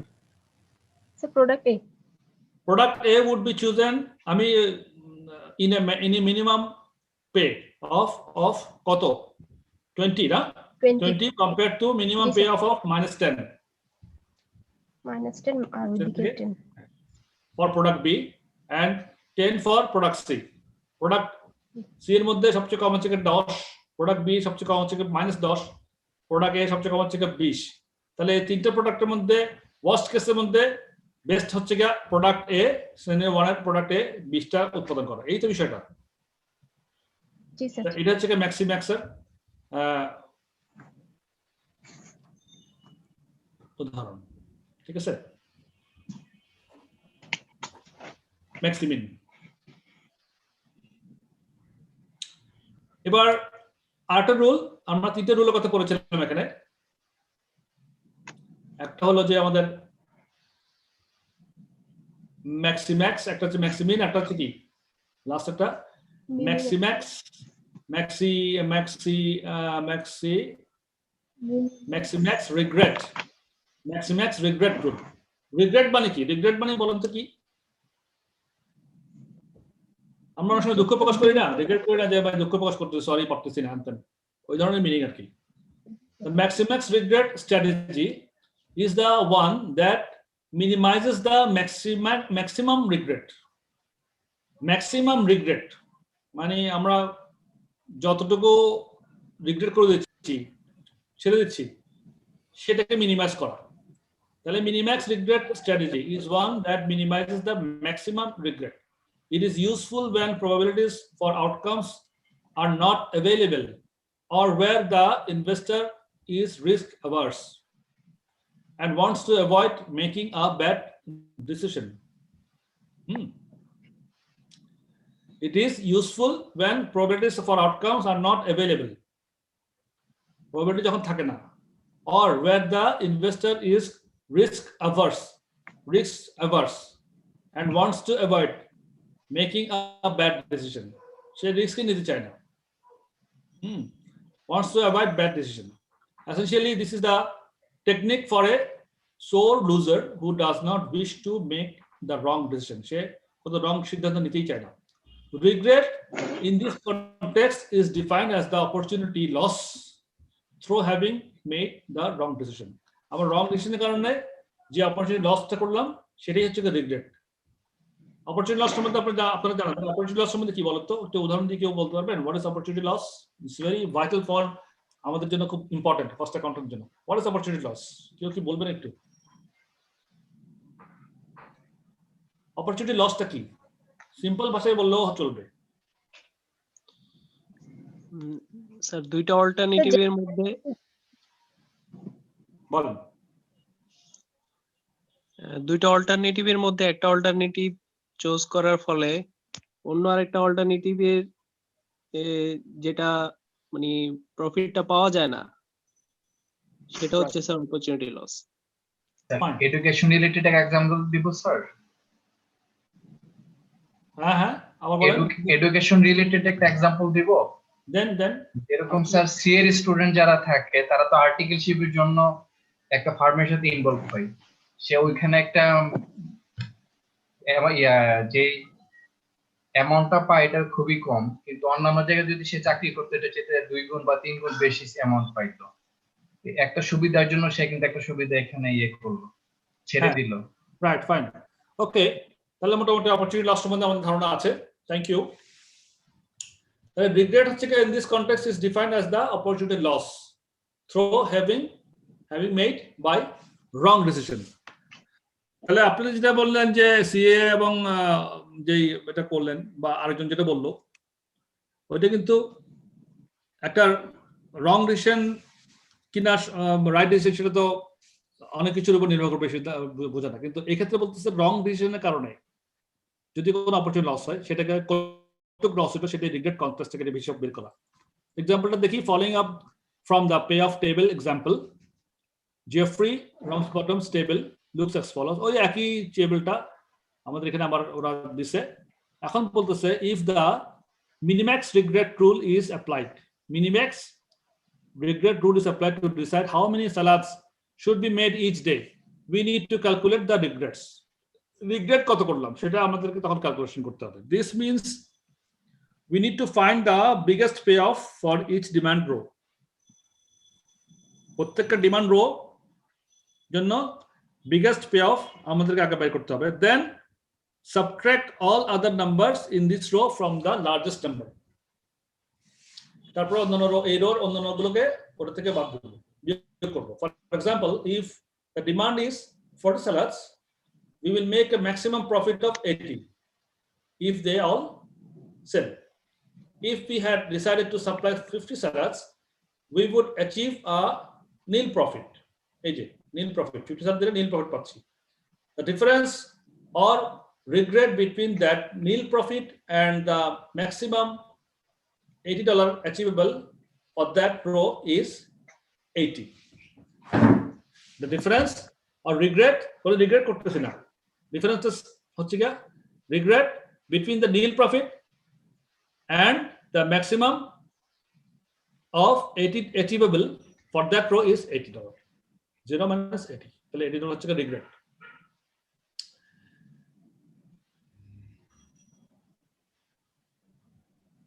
regrets can be tabulated as follows আবার tabulation করতে একটা স্যার একটু ইন্টারাপ্ট করব স্যার একটু স্যার জি বলেন স্যার সিএমএ ইন্টার স্যার কত মার্কস পাস করলে আগে বলা হতো স্যার ওই পুরাতন সিলেবাসে স্যার প্রফেশনাল লেভেল 1 2 এরকম আমাদের সময় তো আমরা লেভেল 3 পর্যন্ত পাস করলে আমাদেরকে ইন্টার বলা হতো আর কি আরো মনে হয়েছে কিন্তু ওইটা কোনো সার্টিফিকেট দেওয়া হতো না আর কি জাস্ট একটা এখন কি স্যার সার্টিফিকেট দেওয়া হয় স্যার ইন্টারে জাস্ট আমার বসে না সার্টিফিকেট দেওয়া হয় পার্টলি কোয়ালিফাইডের ক্ষেত্রে তো মনে দেওয়া হয় না আপনি ওই যতটুকু লেভেলে পাস করবেন ওটুকু লেভেলে একটা আপনি ইন্টার বলতে কোনো কথা নাই তাই স্যার না ইন্টার বলতে কোনো কথা নেই আচ্ছা না ইটস নট লাইক সিএ আমাদের সিএ তো ইন্টার বলতে এখন আছে কিনা আমি নট শিওর মনে হয় নাই এখনো থাকতে পারে স্যার সার্কুলারে কিন্তু ইন্টার মেনশন করে কোন circular circular sir inter mention করলে স্যার কত মার্কস বুঝাবে এটার জন্যই স্যার আমার বলছিল স্যার আমার বসে মানে আমাদের সার্কুলার দিবে মনে হয়তো বা জানতে চাইছিল আর কি স্যার ওরকম তো ইন্টার তো সার্টিফিকেট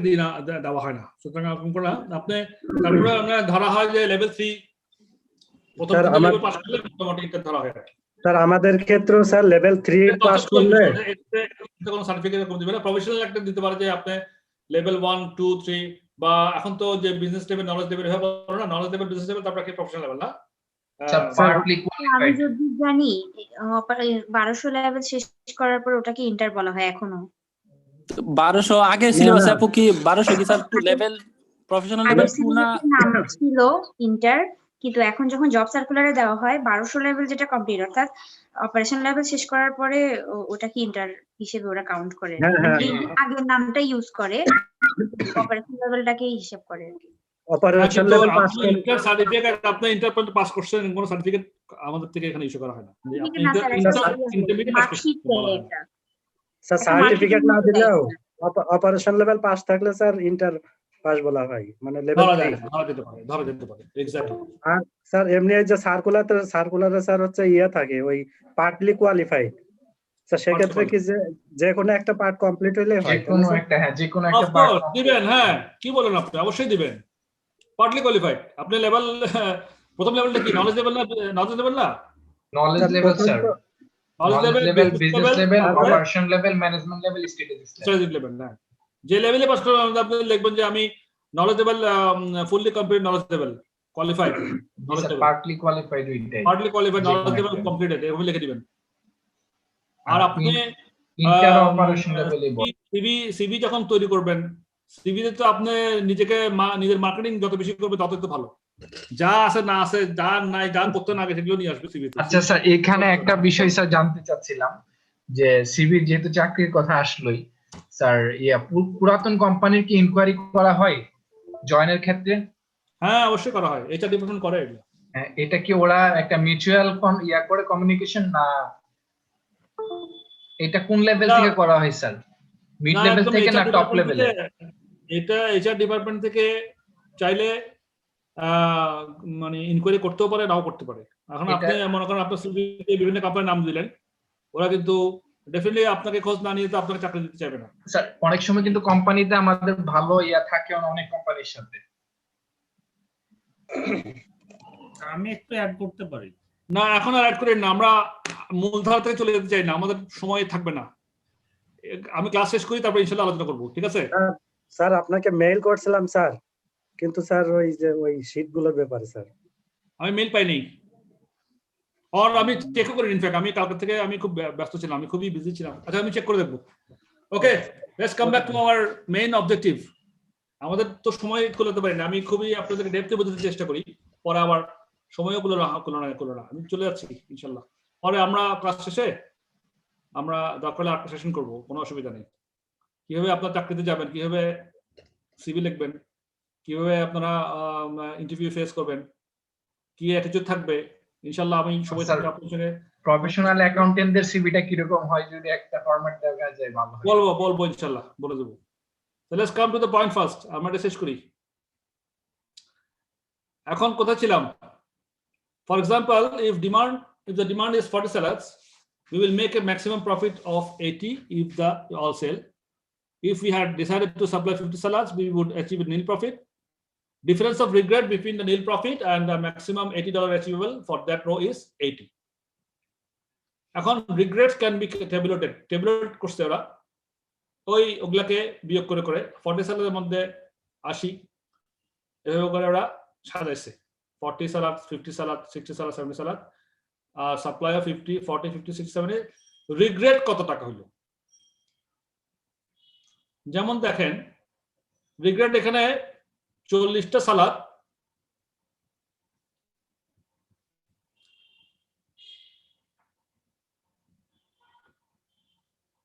বিক্রি করছে, 40 সালাদ যদি বিক্রি করে তাহলে রিগ্রেট কিন্তু 0। রিগ্রেট 0 কেন হয়েছে বলেন তো?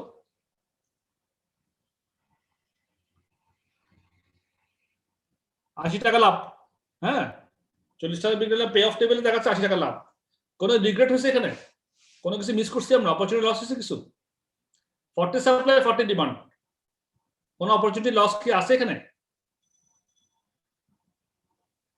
না স্যার, নাই স্যার, লেভেল আছে এখানে কোনো অপরচুনিটি। 40 সালাদ, 40 সাপ্লাই, 40 ডিমান্ড, 80 টাকা যেটা আছে এখানে কোনো অপরচুনিটি লস নাই, মানে কোনো রিগ্রেট নাই। তাহলে রিগ্রেট সমান 0। 80 minus regret, 80 plus minus regret 80 সমান 0। আবার এখানে 0 মাইনাস 80, তাহলে 80 হচ্ছে রিগ্রেট। এই ক্ষেত্রে -80 -80 তাহলে আছে প্লাস 160 ইজ দ্য রিগ্রেট। আগে আমরা তো মাইনাসে ছিলাম 80, আগে লসে ছিলাম আরো 80 যোগ হইল ওর সঙ্গে, তাহলে রিগ্রেট হয়ে গেল। রিগ্রেট তো নেগেটিভ সেন্স, সো 160। এই ক্ষেত্রে 160 ছিল আগে, আরো 80 বাড়লো 240। বুঝা গেছে? তাহলে এইভাবে করে করে রিগ্রেট টেবিলটা সে করলো। রিগ্রেটস ক্যান বি টেবল করছে। এই 40 সালের ক্ষেত্রে রিগ্রেট টেবিলটা কিরকম, 50 সালের ক্ষেত্রে কেমন, 60 থেকে 70 কেমন, রিগ্রেট কত টাকা হইলো সেটা একটা আমরা হিসাব করলাম। এবার কনক্লুশন দিচ্ছে, if we decide to supply 40 salads, the maximum regret is 60. Maximum regret is 60. 0, 20, 40, 60. If we decide to supply 40 salads, the maximum regret is 60. যে আমি চাইলে 70টা সাপ্লাই দিতে পারতাম, কিন্তু তাহলে আমি 40টা সাপ্লাই দিলাম, সেক্ষেত্রে আমার ম্যাক্সিমাম রিগ্রেট হচ্ছে 40 সালা সাপ্লাই, ম্যাক্সিমাম রিগ্রেট হচ্ছে আমার 60। এই 60 হিসাব করছি আমরা। For 60 salads, the maximum regret is 160. It is 60, 160, the maximum is 160, and 240 for 70 salads. For example, a manager employing the minimax regret criterion would want to minimize that maximum regret, and therefore supply 40 salads only. সে করবে এই যে সবচেয়ে বেশি maximum regret হচ্ছে মানে যত regret আছে তার মধ্যে সবচেয়ে কম হচ্ছে 40 সালাদের মধ্যে, তাহলে সেই রিগ্রেটের পরিমাণটা কমানোর জন্য manager employing the minimax regret criteria would want to minimize that maximum regret and therefore supply 40 salads. ঠিক আছে? সো এরকম বিষয়। এক্সাম্পল 3টা একই রকম অঙ্ক, এখানে আমি আর যাচ্ছি না, দেখে নেবেন আপনারা। তারপর আছে পারফেক্ট এবং ইমপারফেক্ট। Example 3 থেকে was required using the information from example 3 apply minimax regret rule to decide which product should be made. So এটা আপনারা দেখে নেবেন। Perfect and imperfect information, অনেক সময় the forecast of the future outcomes is always a correct prediction. If a firm can obtain a 100% accurate prediction, they will always be able to undertake the most beneficial course of action for that prediction. An imperfect prediction, the forecast is usually correct but can be incorrect. Imperfect information is not as valuable as perfect information. Imperfect information may be examined in conjunction with decision trees. See later in this chapter. মানে কতগুলো information perfectly থাকে, যে confirm থাকে, আর কতগুলো যে imperfect থাকে, যে normal information থাকে, পারফেক্ট থাকে না ইনফরমেশনগুলো। সেই ডিফারেন্স আছে। In many questions, the decision makers receive a forecast of a future outcome. For example, a market research group may predict the forthcoming demand of a product for a product. This forecast may turn out to be correct or incorrect. Forecast may be turn out to be correct or incorrect.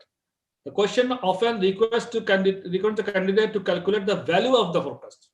তাহলে perfect information উপরে value করবেন, imperfect ইনফরমেশনের value করবেন, এটাই হচ্ছে কথা।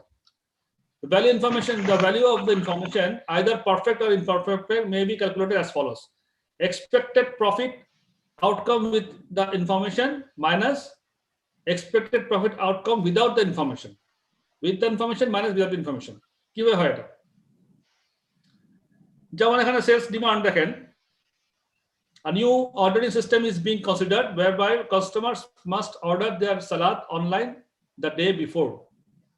With the new system, Mr. Ramsbottom will know for certain the daily demand 24 hours in advance. He can adjust production levels on a daily basis. How much is this new system worth to Mr. Ramsbottom? So সে দেখেন কি করতেছে এখানে, তার কাছে demand supply same, supply is equal to demand, supply যা demand হতা 40, 50, 60, 70, তার মানে perfect information মধ্যে আছে। সে পে অফ হচ্ছে তার 80, 100, 120, 140, প্রবাবিলিটি ও 0.1, 0.2, 0.4, 0.3। এবার সে probability into x, pay off কে প্রবাবিলিটি গুণ করছে, তাহলে 0.8, 80 ইনটু 0.1, তাহলে 0.8, এভাবে করে সবগুলো 140 ইনটু 0.3, 42, সবগুলো করছে একটা গুণ করে, টোটাল পেয়ে গেছে কত? 118। তাহলে expected value with perfect information হচ্ছে 118, আর expected value without information from the original EV calculation is 90. আমাদের যে ব্যাকে গেলে আপনি দেখবেন আমাদের প্রথম যে এটা ছিল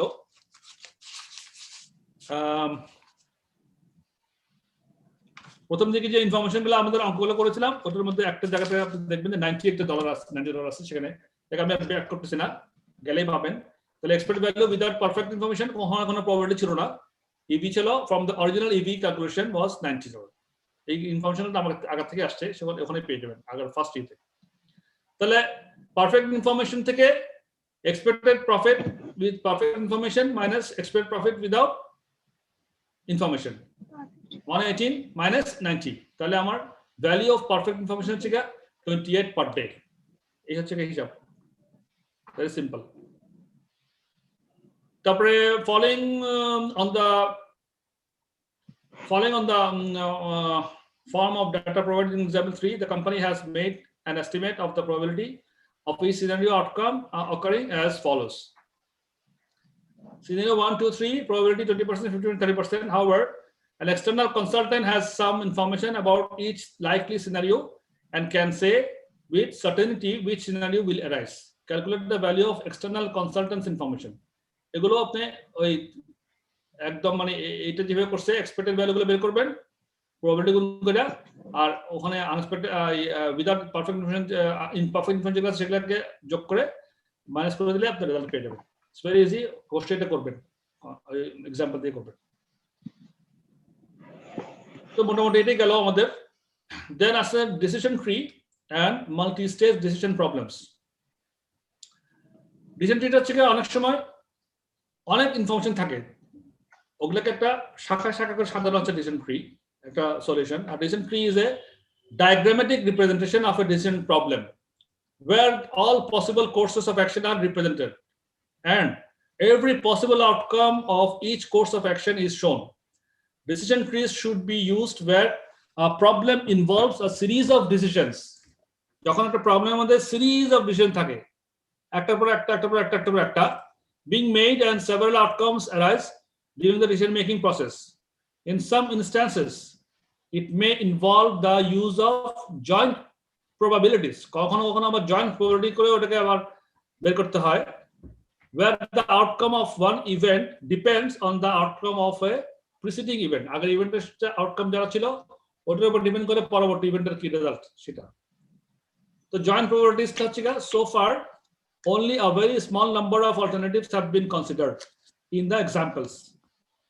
সাধারণত এক্সাম্পল গুলোতে এখানে যেটা আলোচনা করা হয়েছে সেটা খুব কম এক্সাম্পল, কম অলরেডি দেখানো হয়েছে, সাধারণত অনেক থাকে। In practice a greater number of alternative courses of action may exist. Uncertainty may be associated with more than one variable and the values of variables may be interdependent, giving rise to many different outcomes. The following exercise looks at the expected value of a manufacturing decision where there are 3 alternative sales volumes, 2 alternative contributions, and 3 alternative levels of fixed cost. The number of possible outcomes will be 3 into 3, 2 into 3, 18. Example ta bolteche ki a company is assessing the desirability of producing a souvenir to celebrate a royal jubilee. The marketing life of the souvenir will be 6 months only. Uncertainty surrounds the likely sales of volume and contribution as well as the fixed cost of the venture. Estimated outcomes and probabilities are units sold 1,80,000, 60,000, probability 0.3, 0.6, 0.1, contribution per unit $7, $5, probability 0.5, 0.5. দেখেন unit সোল্ডের probability দিচ্ছে, আর unit sold 3 রকম unit sold হতে পারে, 3 স্টেজের probability 3 রকম দিচ্ছে। Contribution per unit 60 টাকা 5 টাকা দুটো প্রবাবিলিটি দিচ্ছে, 0.5, 0.5, 60 টাকা হতে পারে 5 টাকা হতে পারে। ফিক্সড কস্টে 3টা দিচ্ছে অপশন, 4 লক্ষ, 4 লক্ষ 50, 5 লক্ষ, প্রবাবিলিটি 0.2, 0.5, 0.3। তাহলে 3টা এখানে আমাদের এখানে বিষয় আছে, কনসিডারেশন আনতে হচ্ছে। এইভাবে তার মানে অনেক information. The next table shows the expected value of the debt contribution to be $49,000. Totaling up the joint probabilities of each set of sales shows the project has a 56.5% of chance to making a net contribution, 33% chance of making loss, 10.5% of chance of making neither net contribution nor loss. For example, এই যে এখান থেকে এই হিসাবটা করছে এটা পড়ে দিই, তারপর ওখানে আমি ওটা বোঝাবো আপনাদেরকে। For example, to calculate probability of a loss, আচ্ছা আমি টেবিলটা আগে টেবিলটা দেখাই আপনাদেরকে। এখানে কি করছে, ইউনিট সোল্ড, তবে contribution per unit, contribution per unit, unit sold 1 lakh, contribution per unit 7 টাকা এবং 5 টাকা দুইবারই হয়, তাহলে 7 টাকা 7 টাকা 7 টাকা দুইবার, তিনবার কেন লাগছে সেটা বুঝতেছি আমরা। ফিক্সড কস্টটাও তিনবার, 4 লাখ 4 লাখ 50 5 লাখ। তো ইউনিট সোল্ড এর কন্ট্রিবিউশন পার ইউনিট 7 টাকা 7 লাখ, 7 টাকা 7 লাখ, 7 টাকা 7 লাখ, 5 টাকা হলে 5 লাখ 5 লাখ 5 লাখ, ফিক্সড কস্ট 4 লাখ 4 লাখ 50 5 লাখ, 4 লাখ 4 লাখ 50 5 লাখ। এবার প্রবাবিলিটি কি করছে, 0.3 ইনটু 0.5 ইনটু 0.2, 0.3 ইনটু 0.5 ইনটু 0.2, এইটা 0.3 ইনটু 0.5 ইনটু 0.5, 4 লাখ 50। এই যে 4 লাখের ক্ষেত্রে 0.5 ছিল, 0.2 ছিল, এখানে ক্ষেত্রে 4 লাখ 50 ক্ষেত্রে 0.5, তাহলে 0.6 ইনটু 0.3 ইনটু, তখন কি হচ্ছে আবার 0.3 ইনটু 0.5 ইনটু 0.5, আবার 0.3 ইনটু 0.5 ইনটু 0.3, এইভাবে করে সব প্রবাবিলিটি গুলোকে ওরা জয়েন্ট প্রবাবিলিটির মধ্যে নিয়ে আসছে, নিয়ে এসে জয়েন্ট প্রবাবিলিটি বেরিয়েছে। এই যে জয়েন্ট প্রবাবিলিটি 0.3 ইনটু 0.5 ইনটু 0.6, তাহলে এখানে 0.003, 0.00575, 0.0045, 0.0031, 30, এভাবে করে করে সবগুলোকে জয়েন্ট প্রবাবিলিটি করছে। করার পরে দেখেন প্রবাবিলিটি কিন্তু এখানেও 1 হয়ে গেছে, টোটাল প্রবাবিলিটি কিন্তু অবশ্যই 1 হবে। এরপরে এখানে ভ্যালু বের করছে ইভি অফ নেট কন্ট্রিবিউশন, হ্যাঁ, গুণ করছে এই যে 7 লাখ বিয়োগ 4 লাখ, 3 লাখকে 0.03 দিয়ে গুণ করছে। কারণ তো এই 7 লাখ টাকা টোটাল কন্ট্রিবিউশন থেকে ফিক্সড কস্ট বাদ দেন 4 লাখ, তাহলে 3 লাখ টাকা আমার থাকতেছে মানে পে অফ। 3 লাখকে জয়েন্ট কন্ট্রিবিউশন 0.030 দিয়ে গুণ করছে, তাহলে 9 পেয়ে গেলাম। তারপরে এরপরে করে এই 3 লাখ থেকে 5 লাখ গেলে এখানে যেমন লাস্টে দেখেন 2 লাখ, তাহলে এটা মাইনাস 2 লাখ, এটা মাইনাস করে আসছে দেখেন, এটা মাইনাস 2 লাখ থেকে আপনার ওই জয়েন্ট প্রবাবিলিটি 0.051 দিয়ে গুণ করছে, মাইনাস 3 লাখ। এভাবে করে সবগুলোকে যখন যোগ করছে একসাথে, তাহলে 49,000 টাকা আমার এসে গেছে। Discussions like this can be quite hard to visualize, and it may be more useful to use the decision tree to express the decision. এখন এত বড় ডিসকাশনটা কি করবে ওরা, তখন আমরা সাধারণত এরকম ডিসিশন ট্রি করে, ডিসিশন ট্রির মধ্যে ওটা ডিসিশন ট্রির একটা एग्जांपल দেখাই এখানে আছে।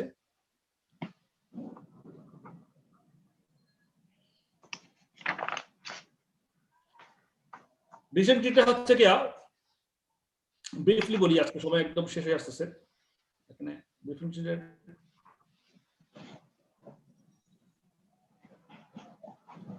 ডিসিশন ট্রি হচ্ছে কি, step 3-step method. Draw the tree from left to right, showing appropriate decisions and events outcomes. Symbols square এবং 0 দুটো সিম্বল যখন ইউজ করে, square symbol is used to represent a decision point. At a decision point, the decision maker has a choice of which course of action is wishes to undertake. He wishes to undertake. A 0তে go round ite a circle is used at a chance outcome point. The branches from here are always subject to probabilities. Label the tree and relevant cash inflows, outflows, discounted present value if necessary, and probabilities associated with outcomes. Step 2, evaluate the tree from right to left, carrying out these two actions. Calculate an EV at each outcome point. Choose the best option at each decision point. Or step 3, recommend the course of actions. একটা example দিছে, এটা পড়তে গেলে অনেক সময় লাগবে, but it's ওকে, এমন কঠিন কিছু না আর কি। বাট আমি আপনাকে জাস্ট দেখাই আপনাদেরকে যে ডিসিশন ট্রিটা কিভাবে সাজাইছে।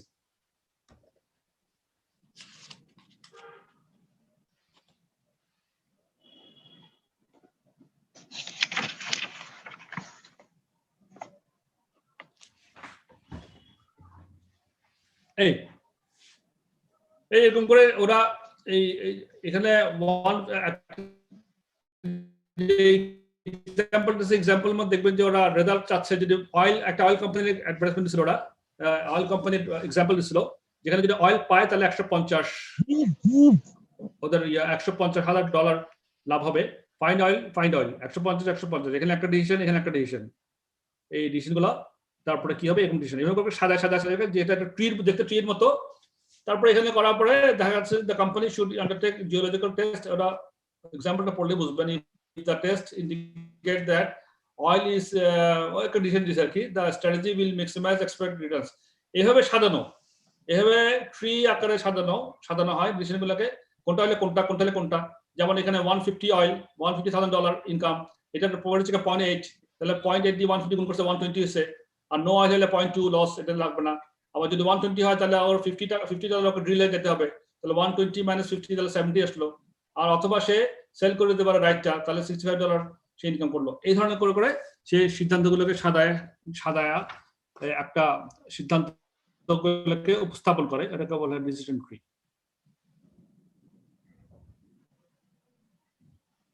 দেন স্যার আপনার সময় শেষ হয়ে গেছে sir.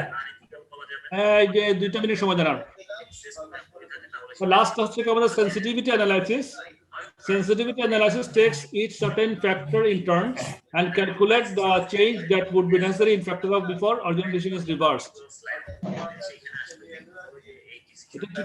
The process is follows. The process in calculating sensitivities. Best estimates for variables are made and decision arrived at. For example, NPV calculation. Sir আপনার সময় শেষ হয়ে গেছে স্যার। আচ্ছা ঠিক আছে। ওকে মাই ডিয়ার স্টুডেন্টস, আমরা কিন্তু এই লাস্ট পেজে ছিলাম, এরপরে আমাদের চ্যাপ্টারটা ক্লোজ। হ্যাঁ, তা আমরা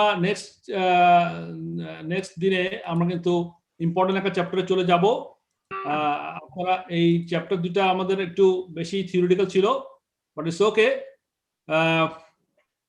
উই উইল টেক দ্য, আমি লাস্ট পেজটা কত আগামী ক্লাসে একটু দেখাই দিয়ে আমরা নেক্সট চ্যাপ্টারে চলে যাবো ইনশাআল্লাহ। 12 চ্যাপ্টারে চলে যাবো। চ্যাপ্টার 13 এটা খুবই ইম্পর্টেন্ট এবং you will enjoy, I'm sure. Thank you so much. Best of. Assalamu alaikum. Wa alaikum assalam.